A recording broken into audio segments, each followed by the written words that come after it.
Hey guys, இன்னைக்கு நம்ம பார்க்க போற டாபிக் காமமே ஞானத்தின் எதிரி. இது எங்கேயோ கேட்ட மாதிரி இருக்கா? பகவத்கீதால கிருஷ்ணர் சொன்ன வரிகள் தான் இது. காமம்னதும் எக்ஸாக்டான செக்ஷுவல் டிசைரை பத்தி மட்டும்தான் இதுன்னு நினைக்காதீங்க. இதுல மத்த மோகங்களும் வரும். செம்ம ஸ்ட்ரெஸ், நான் டிப்ரெஷன்ல இருக்கேன், மைண்டே குழம்பி போயிருக்கு, இப்படி நிறைய கல்பிரிட்ஸ் பத்தி நம்ம பேசிட்டு இருக்கோம். ஆனா நம்ம நிம்மதியவே நிலைக்குலைய வைக்கிற மெயின் கல்பிரிட் ஒருத்தன் இருக்கான். அவன் தான் லஸ்ட். பர்கர், பீட்சா, ஷவர்மா சாப்பிடலான்னு கிரேவிங்ஸா இருக்கு, அதனால நான் சாப்பிட்டேன் அப்படின்னு சிம்பிளா இந்த காமத்தையும் சொல்லிட முடியாது. இவன் மோசமானவன். மனுஷனுக்கே தெரியாம அவனுக்குள்ள ரகசியமா நுழைவான். இது சும்மா சின்ன ஆசைதான், நீ கவலைப்படாதன்னு ஏமாத்துவான். ஒரு ஆர்வம் தான்னு சொல்லுவான்.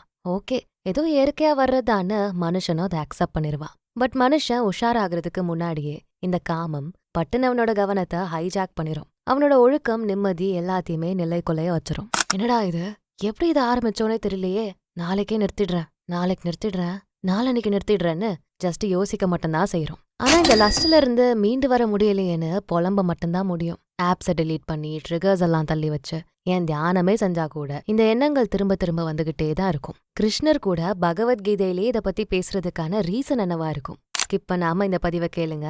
இந்த முக்கியமான எதிரிய உடனே நீங்க காலி பண்ணிடுவீங்க. நம்ம ஆடியன்ஸ்க்கு யூஸ்ஃபுல்லா இருக்கக்கூடிய ப்ரமோஷன் பண்ணணும்னா கீழே டிஸ்கிரிப்ஷன்ல இருக்க இன்ஸ்டாகிராம் லிங்க் இல்ல இமெயில் ஐடி கிளிக் பண்ணி எங்களை காண்டாக்ட் பண்ணுங்க.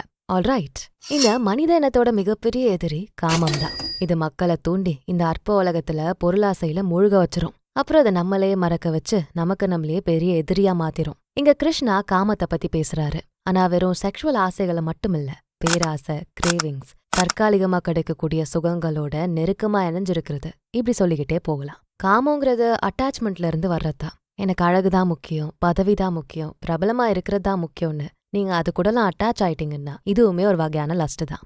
அசைக்க முடியாத ஆசை, மாத்திக்க முடியாத ஆசை, எனக்கு இது வேணும், இதை நான் அடைஞ்சே தீர்வேன்னு அட்டாச் ஆகுறது. ஒருவேளை நோ, அதை அடையக்கூடாது, அதை அடைய முடியாதுன்னு தவிர்க்கிறப்போ இந்த லஸ்ட் கோவமா உருவெடுக்கும், வெறி ஆகும்.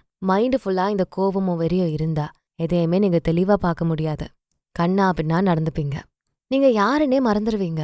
நீங்க வச்சிருந்த கொள்கைகள், உங்களோட பாதை எல்லாமே நீங்க மறந்துடுவீங்க.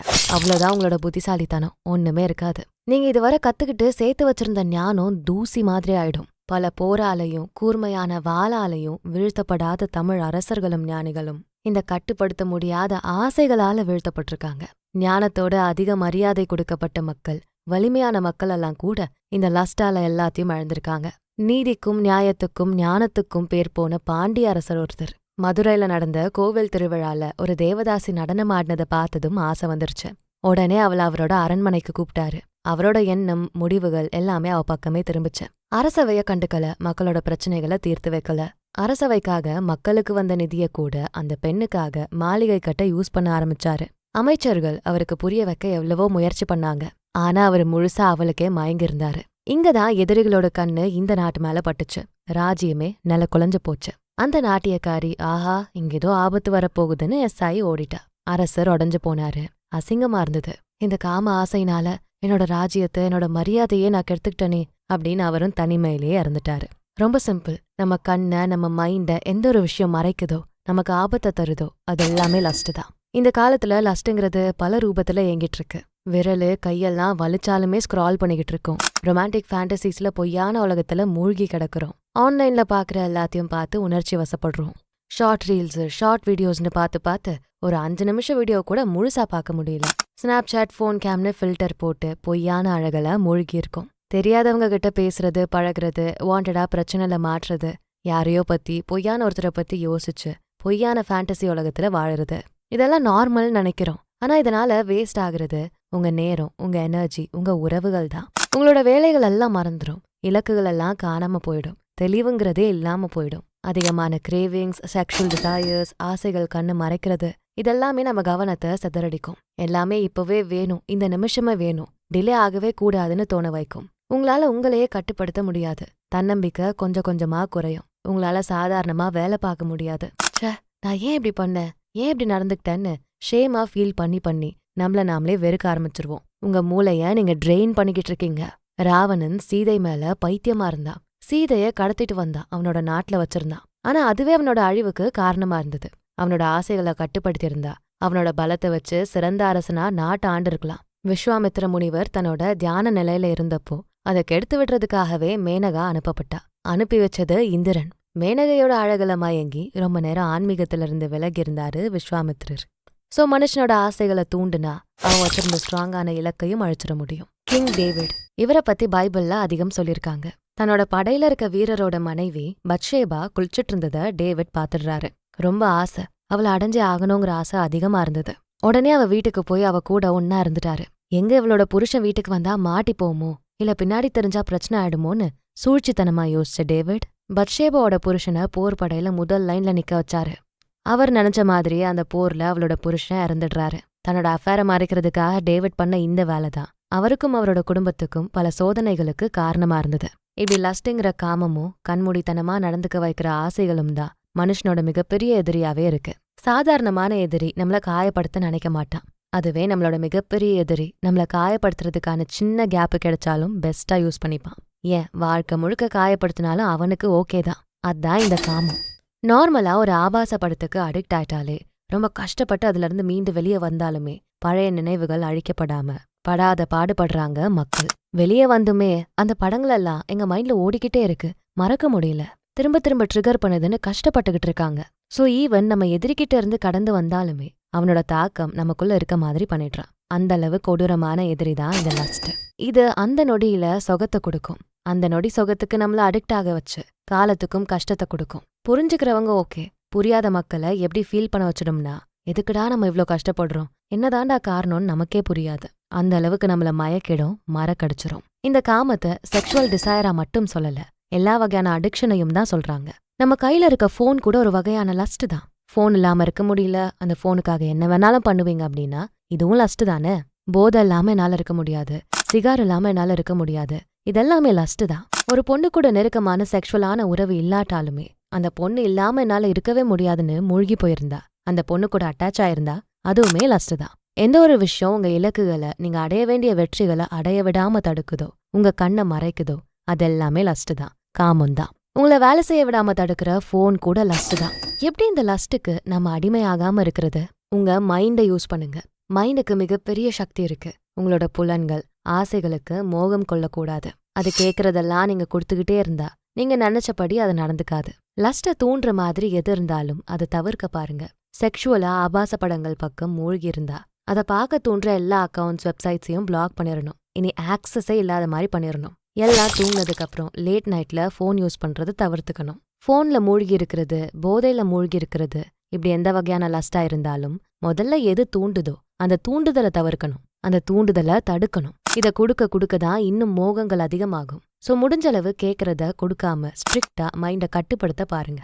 சென்சஸ கைக்குள்ள போட்டு வைங்க, இல்லனா அதுதான் நம்மள கைக்குள்ள போட்டு வச்சிரும். அப்புறம் நாமளே மைண்டுக்கு புத்திசாலித்தனத்தை புகட்டணும், ரியாலிட்டிய புரிய வைக்கணும். மனசு ஒரு குரங்கு மாதிரி தாவிக்கிட்டே தான் இருக்கும். அப்படியே நல்ல விஷயத்துக்கு தாவ வச்சுட்டு இந்த புத்திசாலித்தனத்தால நம்ம ட்ரெயின் பண்ணிட்டோம்னா அது நம்ம சொல் பேச்ச கேட்க ஆரம்பிக்கும்.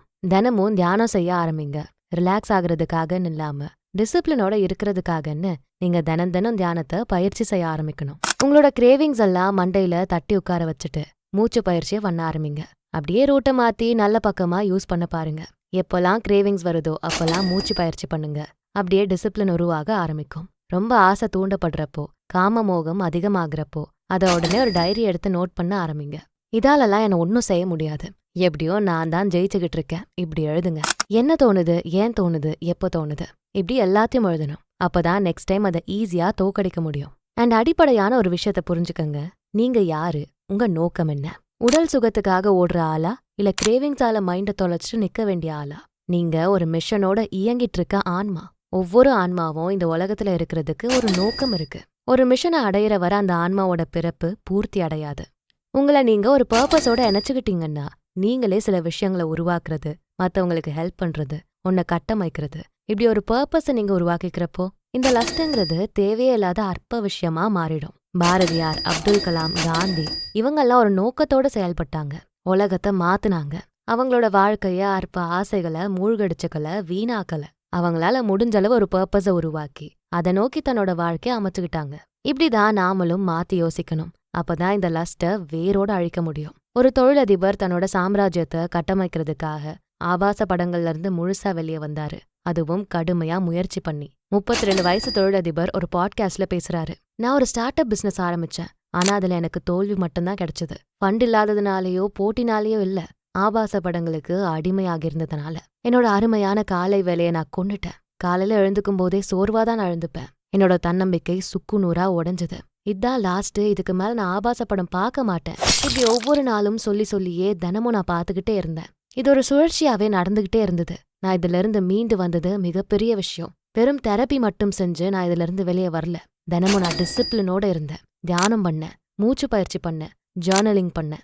தினமுமே டிசிப்ளினோட நான் ஃபாலோ பண்ணேன். அதனாலதான் இன்னைக்கு நான் இப்படிப்பட்ட நிலையில இருக்கேன்னு சொன்னாரு. இன்னைக்கு இவர்கிட்ட $multi-million ஃபர்ம் இருக்கு. இளைஞர்களோட மன தெளிவுக்காக சிறந்த மென்டாரா இருக்காரு. அவங்கள தெளிவான நல்ல வழியில வழிநடத்திட்டு இருக்காரு. அவர் லைஃப்ல கத்துக்கிட்ட மிகப்பெரிய பாடம் என்ன தெரியுமா? காமத்து பின்னாடி ஓடினதை நிறுத்தினேன், நோக்கத்துக்கு பின்னாடி ஓட ஆரம்பிச்சேன். அண்ட் இந்த நோக்கம் காமத்துக்கிட்ட இருந்து என்ன மொத்தமாவே விலக வச்சது. இதான் உண்மை. பர்பஸோட செயல்பட்டா நமக்கு வேண்டிய எல்லாமே நம்ம பாதையில கிடைக்கும். நான் யாரையும் கஷ்டப்படுத்தல, ஹர்ட் பண்ண நினைக்கலன்னு நம்ம அடிக்கடி சொல்லுவோம். ஆனா நம்ம மைண்ட தினம் நம்ம ஹர்ட் பண்ணிக்கிட்டே தானே இருக்கோம். இந்த லஸ்ட் நம்மகிட்ட இருந்து நிறைய விஷயங்கள் எடுத்துரும். நேரம், மனத்தெளிவு, ஞானம், கவனம், தெளிவான உணர்ச்சி, உறவுகள், நீண்ட நாள் கனவு, இப்படி எல்லாத்தையும் நம்மகிட்ட இருந்து பறிச்சிரும். இது உங்களை மொத்தமா கெட்டவனாக்கிடும்னு சொல்றதை விட உங்களை சிறந்தவன் ஆக விடாம தடுத்துக்கிட்டே இருக்கும். இந்த லஸ்ட் சத்தமானது, ஆனா ஆன்மா உங்ககிட்ட ரகசியமா தான் பேசும். புரியுதா? உள்ளுக்குள்ள உங்களை ரகசியமா தூண்டி விட்டுட்டு இருக்க அந்த சத்தத்தை முதல்ல தோக்கடிச்சு வெளியில வாங்க. கிருஷ்ணர் அர்ஜுனன் கிட்ட சொன்னாரு, போர்க்களம் வெளியே இல்ல, உனக்குள்ளதான் இருக்குன்னு. உள்ளுக்குள்ள நடக்கிற போறதான் நம்ம ஜெயிக்க வேண்டிய கட்டாயத்துல இருக்கும். இந்த காமம்ங்கிறது வெறும் செக்ஷுவல் விஷயத்த சார்ந்ததில்ல. நம்ம இலக்குகளை, நம்ம வெற்றியை அடைய விடாம தடுக்கிற எல்லாமே காமம்தான். இது நம்மளோட மோசமான எதிரி. நம்ம கூட காலத்துக்கும் தொடர்ந்து இருக்கக்கூடிய எதிரினே சொல்லலாம். இதனால கிடைக்க போற விளைவுகள் கோவம், பொறாம, பேராசை, இன்னும் மத்த நெகட்டிவ் உணர்ச்சிகள் தான். ரொம்ப முக்கியமா இது நம்ம ஆன்மீக எண்ணங்களை குலைக்க கூடாது.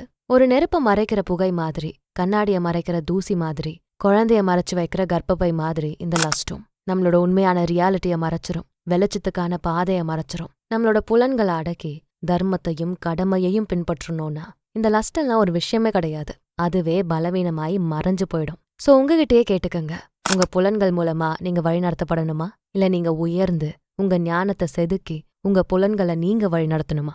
ஏன்னா முடிவுல உங்க ஞானத்தோட எதிரி இந்த உலகம் இல்ல, கட்டுப்படுத்தாத உங்களோட மோசமான ஆசைகள் தான். அண்ட் நீங்க அதுக்கு தலகுனியணும்னு அவசியம் இல்ல. அதை அடக்கி கீழே தள்ளி நீங்க தலை நிமிர்ந்து நடக்கணும். சோ இப்ப புரிஞ்சிருக்கும், இந்த லஸ்ட் தான் நம்மளோட உண்மையான மோசமான எதிரின்னு. இனி உங்களோட இலக்குகளை, வெற்றிகளை அடைய விடாம தடுக்கிற எந்த ஒரு மோகங்களா இருந்தாலும் அதை எதிர்த்து நம்ம கட்டுப்பாட்டுக்குள்ள நம்ம மைண்ட வச்சுக்கணும். இதை செஞ்சுட்டீங்கன்னா நீங்க தான் வெற்றியாளர்கள். இனி உள்ளுக்குள்ள நடக்கிற போர், வெளியே நடக்கிற போர் எல்லாத்துலயுமே மன தெளிவோட வெற்றி அடைஞ்சிட முடியும். இதான் லஸ்ட தோக்கடிச்சு நம்ம ஞானத்தை பாதுகாக்கிறதுக்கான வழி.